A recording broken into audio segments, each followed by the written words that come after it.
사회부 이기원 기자와 뉴스 추적해 보겠습니다. 어서 오십시오. 흉악범죄를 막기 위해서 의경을 다시 도입하려던 건 물 건너갔고, 그래서 그 다음에 나온 게 지금 권총입니다. 그런데 지금 경찰 테이저건 잘 쓰고 있지 않나요? 네, 맞습니다.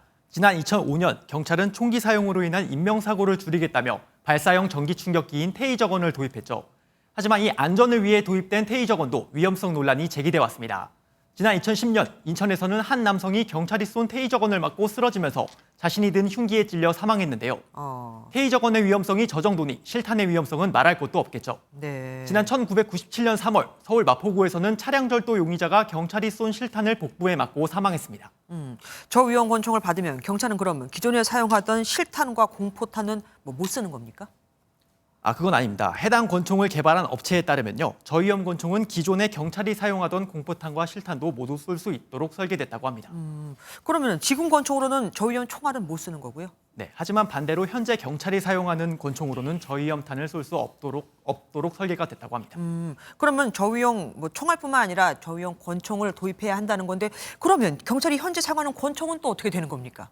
네, 결론부터 말씀드리면 저위험 권총을 도입해도 곧바로 테이저건과 기존 권총을 사용하지 않는 건 아닙니다. 저위험 권총이 공포탄과 실탄 호환이 된다고는 하지만 경찰은 이를 저위험탄 전용으로만 사용하겠다고 밝혔습니다. 하나의 총에 여러 탄이 들어가면 오발 사고가 일어날 수 있기 때문인데요. 네. 현재 지구대 파출소 직원들은 2인 1조로 출동을 나가면서 한 사람은 테이저건, 다른 한 사람은 권총을 착용하고 현장에 나가는데, 경찰 측은 저위험 권총 도입 때 장비 운영을 어떻게 나눌지 협의할 예정이라고 밝혔습니다.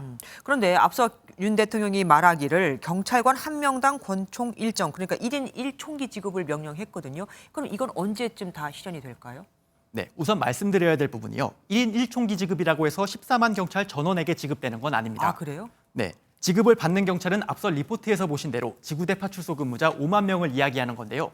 또 그렇다고 5만 명당 한정씩 총 5만 정이 보급되는 것도 아닙니다. 그래요? 지구대 파출소의 경우 직원들이 교대 근무를 하잖아요. 네. 그러니까 교대 후 근무에 투입된 이들이 모두 사용할 수 있도록 총 약 2만 9천 정을 보급하겠다는 겁니다. 내년까지 507천 정 보급이 목표라고 밝힌 경찰은 3년 안에 1인 1총기 보급을 완료한다는 방침입니다. 아무래도 이 실제로 총을 사용할 경찰관들의 반응이 중요하지 않겠습니까? 반응이 어떻던가요? 네, 대체로 부정적인 평가가 그래요? 많았습니다. 네, 경찰관이 현장에서 총기를 사용하면 그 책임을 온전히 자신이 져야 된다는 겁니다. 꼭 나중에 손해배상 소송 같은 게 들어오니까 민사소송이나 그런 데 휘말려서 또 시달리지. 앞서 경찰이 테이저건과 총기로 제압한 이들이 사망한 사례 소개해드렸죠. 두 사례 모두 경찰관이 허용 범위를 넘어 총기를 사용했다며 손해배상을 해야 된다는 판결이 나오기도 했습니다. 네. 정부와 국가가 그 적극적인 소송에 관한 지원 또는 사용에 있어서 책임에 대한 경감 등의 그 인프라도 함께 병행이 되어야 될 필요. 무작정 총을 지급하기보다는 총을 쏜 이후 행정적인 책임 등을 완화해주는 조치가 우선되어야 한다는 겁니다. 그러니까 있지만 쓸 수 없는 건 장식품밖에 안 될 것이다, 이 얘기네요. 지금까지 이기원 기자와 함께했습니다. 안녕하세요, 김주하입니다. 공정하고 신속한 MBN 뉴스, 유튜브를 통해서도 만나보실 수 있습니다. 특히 더 많은 뉴스와 라이브를 보고 싶으시다면 오른쪽을 눌러서 구독하시면 됩니다. 어렵지 않죠? 빠르고 정확한 뉴스로 계속 찾아뵙겠습니다. MBN 뉴스를 시청해 주신 여러분 고맙습니다.